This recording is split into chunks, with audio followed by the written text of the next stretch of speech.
Hello tout le monde, je suis très heureuse de vous retrouver pour notre troisième épisode de la saison 1 dans lequel j'ai l'honneur et le plaisir de recevoir Sarah Recher, coach en méditation et avec qui nous allons échanger autour de la pratique de la méditation.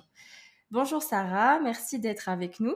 Je suis très heureuse de te recevoir sur le podcast. Est-ce que tu peux te présenter en quelques mots pour ceux et celles qui ne te connaissent pas encore et qui te découvrent? Bonjour Lolita, merci de m'avoir invitée. Je suis super contente d'être ici avec toi, avec vous toutes, vous tous aussi. Pour me présenter, du coup, je m'appelle Sarah, j'ai 25 ans et je suis coach en méditation et praticienne Reiki.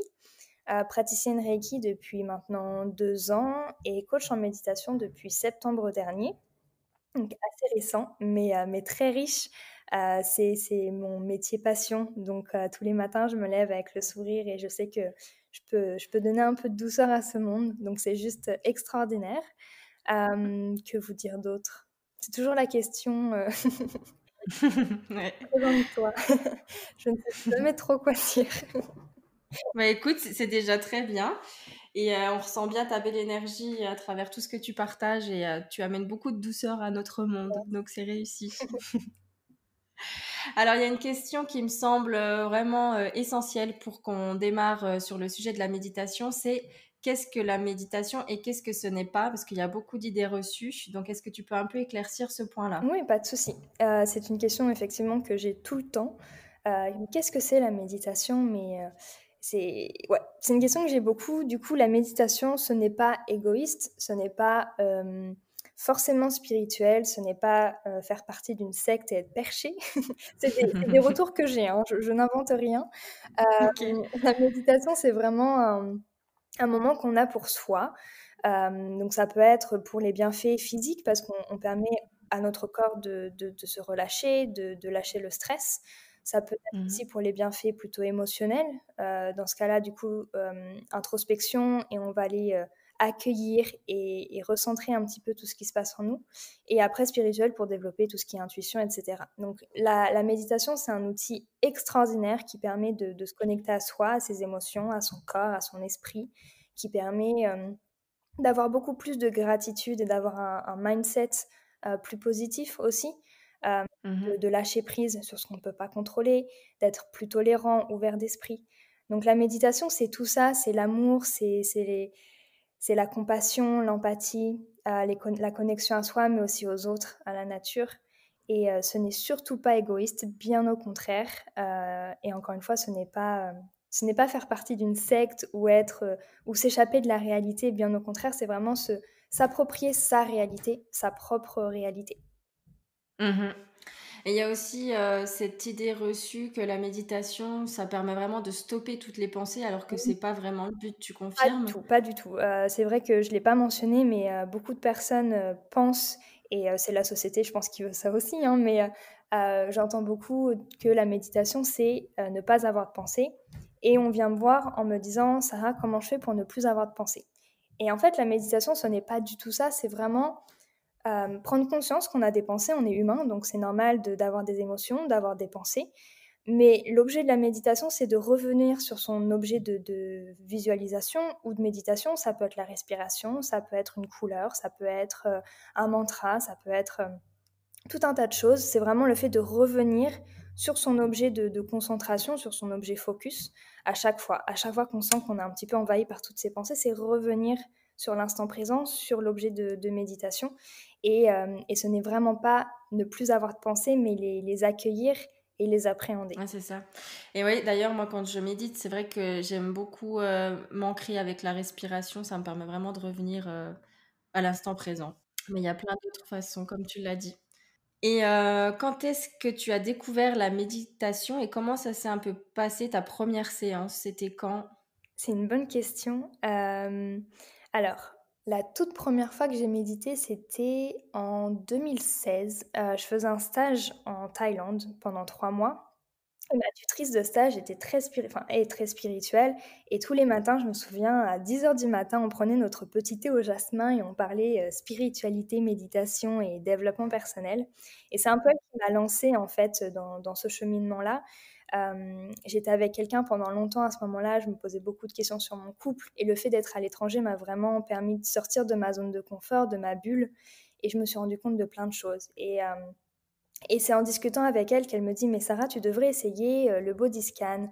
C'est une méditation, tu visualises une lumière ou de la chaleur partir de tes pieds et remonter jusqu'à ton visage, tu verras, ça te fera beaucoup de bien» et le soir même, voilà, je me pose dans mon lit, j'essaie et j'arrive à visualiser cette petite lumière blanche et cette chaleur qui monte et je me suis dit: «Waouh!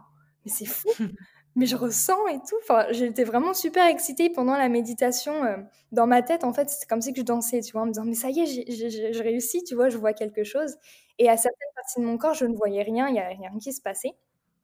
Donc c'est avec la pratique, en fait, je le faisais tous les soirs et ça a commencé comme ça, en fait, avec la découverte de la méditation, du body scan, le fait d'avoir discuté avec ma tutrice tous les jours aussi de ça et d'être en Thaïlande forcément avec l'énergie et la spiritualité qu'il Mmh. y a là-bas, tu confirmes? C'est quelque chose Ouais. d'assez incroyable et ça m'a beaucoup, beaucoup marquée. Du coup, ça a commencé comme ça et ensuite je suis rentrée en France. J'ai arrêté. J'ai un peu déprimé en fait à mon retour de France, donc tout ce qui était spiritualité, méditation. En fait, je pensais que j'avais tout perdu en rentrant en France.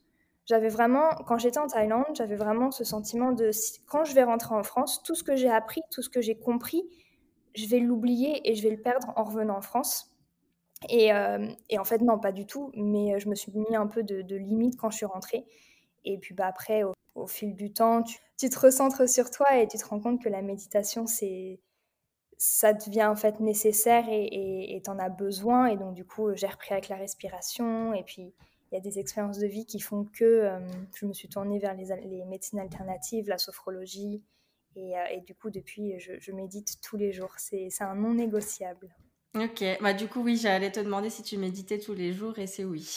Oui, je médite tous les jours. Alors, ça peut être, en ce moment, j'aime beaucoup méditer le matin en faisant une méditation zazen. Donc, c'est en fait compter ses respirations et être vraiment concentré et sur le moment présent. Le soir, j'aime bien me faire un petit reiki et du yoga nidra. Mais ça Mmh. dépend vraiment des périodes. Et si je médite pas le matin, je suis en pleine présence un maximum dans ma journée et je médite forcément après le travail. J'aime bien couper entre ma journée de travail et la soirée, couper en fait entre mon travail et ma vie perso. Je trouve que c'est un bon ancrage. Donc voilà, si je médite pas le matin, je médite le soir, mais je médite minimum 10 à 15 minutes par jour. OK, ouais, du coup, la méditation, après la journée de travail, ça fait un peu la transition entre, ben, la vie pro et la vie perso, donc c'est bien. Mmh. Ouais. Mmh. Et justement, il existe, on a cité quelques-unes, là, il existe plusieurs types de méditation et ce qui m'intéresse, ce serait ton conseil, en fait. Qu'est-ce que tu recommanderais pour ceux qui veulent débuter? Si tu as déjà deux, trois petits tips comme ça à donner pour que les personnes qui commencent puissent optimiser un peu les bienfaits d'une première séance et ne pas se décourager tout de suite. Alors, il y a plein de conseils et plein de types de méditation. On pourrait faire, un podcast de 7, 8, 9 heures. Ok. Donc je vais essayer d'être super concise. Les conseils que je pourrais utiliser déjà, c'est d'y aller étape par étape, ne pas brûler les étapes. J'aime bien donner l'exemple du marathon. On va pas faire une course, avant de s'être entraîné. Donc la méditation, c'est pareil, c'est de la gym de l'esprit. Donc commencer par 3 minutes, puis 5 minutes et augmenter au fur et à mesure. Le deuxième conseil que je donnerais, c'est d'être flexible avec soi-même. C'est super important, surtout en méditation. Être flexible avec la durée de la méditation. S'il y a des moments où c'est plus difficile, et ben l'accepter. Et c'est pas grave, en fait. Le fait déjà de se donner ce temps-là, c'est juste extraordinaire. Donc relativiser et être flexible avec soi-même. Si on médite pas le matin, mais qu'on le fait le soir et que du coup ça chamboule un peu nos habitudes, c'est pas grave. Tant que vous vous donnez le temps, c'est juste magnifique. Du coup, voilà, être flexible, commencer étape par étape et tester plein de méditations. Parce Mhm. qu'on est tous uniques, on a tous un parcours de vie différent et il existe beaucoup de méditations. Et c'est bien d'avoir une petite palette d'outils de 2, 3, même 5 méditations et du coup, chaque jour, en fait, choisir selon nos besoins, selon nos ressentis, selon nos émotions. Mmh. Mais voilà, essayez, testez, apprenez, explorez-vous. Je pense que c'est le plus important, c'est ne pas avoir peur de s'explorer. Vous le faites pour vous et je trouve que plus vous vous explorez et plus vous vous connectez à vous-même et vous faites qu'une équipe avec vous-même et c'est là que tout change, c'est là que tout se transforme quand vous comprenez que vous êtes la personne la plus importante de votre vie, mais que surtout vous faites partie de la même équipe. Ouais, c'est très beau. Merci. Voilà les petits conseils. Après, les différents types de méditation pour commencer, je dirais la pleine présence, le fait de se connecter à tous ses sens et de les utiliser au quotidien, que ce soit en cuisinant, que ce soit en dansant, en dessinant, en étant dans une conversation avec quelqu'un. Hem, Essayer de vraiment le pratiquer un maximum et d'être là avec ses 5 sens. Ensuite, il y a la méditation, de visualisation qui est super intéressante et qui permet du coup de travailler sur ses émotions, de se reconnecter à soi et de lâcher prise. Méditation guidée, c'est ce que je conseille vu que c'est ce que j'enseigne. Mais, il existe, voilà, plein de types de méditation. C'est à vous d'aller explorer, d'aller fouiner. Il y a en plus, sur internet maintenant, il y a tellement, tellement de choix qu'il y a plus d'excuses. Mmh. Donc, explorez et découvrez ce qui vous va. Encore une fois, vous êtes unique et s'il y a une méditation qui vous plaît pas, c'est OK et essayez autre chose. Super. Et justement, dans tout ce que tu dis, il y a beaucoup de parallèles aussi avec bah, tout ce qui est développement personnel, apprendre à se connaître, être Mmh. flexible, etc. Et bah, dans cette perspective-là de développement personnel, comment toi, personnellement, la méditation t'a aidé sur ton chemin de vie? Qu'est-ce qu'elle t'a apporté concrètement? Je dirais qu'elle m'a apporté la douceur, l'introspection, le fait ouais, encore une fois, de se connecter à soi-même, d'être plus indulgent vers moi-même aussi, de me dire que c'était OK. La méditation m'a aidée à me rassurer, énormément, à me sentir en sécurité et à m'ancrer. Hem Et ouais, faire un peu la paix avec mes émotions, à me pardonner de ce qui a pu se passer dans le passé. Et ça, c'est des outils de développement personnel, mais quand tu les mêles à la méditation, c'est très fort et tu ancres du coup Mm. un beau sentiment en toi. Du coup, voilà, les 2 sont liés. J'ai commencé la méditation avant le développement personnel, donc du coup, ça suit son chemin. Mais ouais, ça me permet d'être beaucoup plus calme. Ma communication a changé aussi. J'ai l'impression que je suis plus vulnérable de jour en jour. Ça se travaille, hein, c'est pas encore parfait, mais ça se travaille. Et ouais, là comme ça, il y a tellement de choses. Ouais, vraiment, ouais, le fait d'être tolérante, de me rassurer, de savoir que de savoir que j'étais en sécurité, de travailler mes chakras aussi. Après, voilà, je trouve que la méditation, c'est très personnel, c'est très intime, le développement personnel aussi, on avance chacun à son rythme. Donc, je me laisse un petit peu guider par ce qui arrive, par ce que je comprends, par ce que je ressens. Et du coup, je travaille selon les ressentis du moment en méditation et en développement personnel quand je me sens prête à le faire. Ok. Et t'as eu un défi? Est-ce que tu as eu à surmonter un gros défi dans ta pratique de la méditation? Que ce soit autant personnel qu'en tant que coach, vu que tu es coach en méditation maintenant? Je dirais que le côté personnel, au tout début, ça a été d'en faire tous les jours, de me donner le temps de le faire. Maintenant, c'est un non négociable, c'est comme se brosser les dents, donc c'est bon, c'est ancré. Mais je pense qu'au début, ouais, c'était le fait de m'autoriser, en fait, à me donner le temps. Et donc, dans mon enseignement de coach, je dirais que le plus difficile, ça a été de transmettre la douceur, de transmettre la bienveillance, de transmettre les émotions, en fait. Je suis quelqu'un qui est très, enfin, qui peut être très spontané et qui est très émotive. Et donc, du coup, quand je donne une méditation, quand je dirige une méditation, j'y vais vraiment avec le cœur et je donne vraiment tout et je suis mon intuition.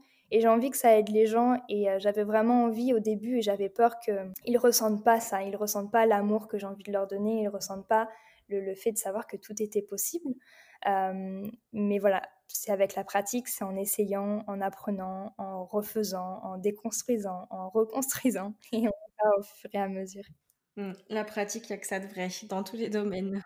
Et est-ce que tu aurais une lecture chouchou à nous recommander justement sur la méditation? J'en ai 2. Il y a un livre qui est très connu, mais c'est un must have, pour commencer, c'est Le pouvoir du moment présent de Ah Eckhart oui. Tolle. Mmh. C'est vraiment un très beau livre pour commencer, en tout cas, tout ce qui est prise de conscience du moment présent et de la méditation. Ensuite, alors je crois qu'il est en français forcément, je l'ai lu en anglais, c'est The Art of Happiness, l'art du bonheur, ouais, c'est ça. Je ne sais plus l'auteur. Il y a le Dalai Lama sur la couverture, mais je ne sais plus je crois que c'est un auteur allemand qui a écrit. Je ne sais plus, je te redonnerai la référence, mais c'est un très très beau livre sur le bonheur, justement, sur le fait qu'on passe notre vie à la recherche du bonheur, alors qu'en fait, il est en face de nous, dans les petits détails, et il nous fait comprendre que voilà, on doit être flexible, on doit être tolérant, ouvert d'esprit, et se laisser aller, en fait, vraiment du lâcher prise. Et je trouve que c'est un très très beau livre. D'accord, je te remercie. Je mettrai de toute façon les références dans la description de notre épisode. Comme ça, ils pourront les retrouver facilement. Pas de souci, je te donnerai le nom après. Là, je l'ai plus. Ça marche. Et ben, pour conclure, est-ce que tu as des projets que tu as envie de partager avec nous sur lesquels tu travailles en ce moment ou qui sont déjà d'actualité? Oh, il y a plein de projets. 2021 est rempli de projets. Alors, en ce moment, j'ai un challenge de méditation sur 21 jours pour vraiment ancrer la pratique dans son quotidien.